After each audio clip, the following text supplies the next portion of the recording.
Атағы алыска кеткен лейлек килеми Мурас айылында эң көп токулат.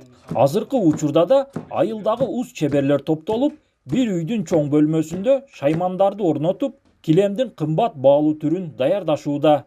Биз бул жерде азыр жүл килем согуп атабыз. Кызыл кара орнаменттерди салып. Бул азыр биздин шеригибиздин килеми.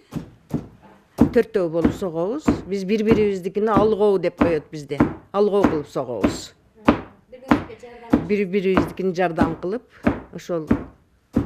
ошентип согобуз да. Мурас айылынын эли негизинен мал кармап, аялдар килем согуу, кол өнөрчүлүк менен киреше табышат.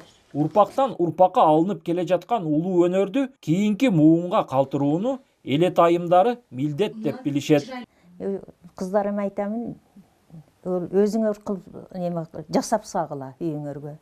Бизден ата бабабыздан калган эмелер деп кыздарыма үйрөтөмүн. Менин бир килемим бар, мына ал үйдө турат. 72-жылы бүткөн. Нече жыл болду ошого?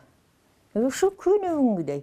Мисалы үчүн магазиндикини алып сасаң 10 жыл таза зор, эч кимди киргизбей, мейманканаңа сасаң 10 жыл жакшы турат. Анан болбойт. Чеберлер мурдатан өз үйлөрүндө же аба ырайы жылуу мезгилде сыртка керектүү жабдууларды жайгаштырып, килем токуп келген.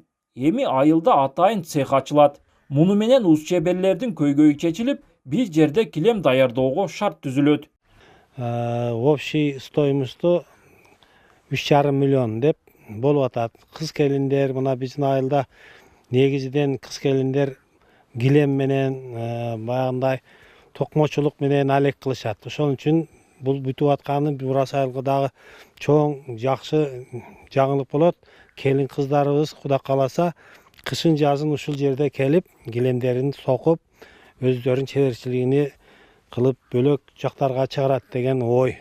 Лейлекте токулган килемдер бүгүн Кыргызстанда гана эмес, Орто Азия, андан ары Америкага чейин таанылып, алып кеткендер жок эмес.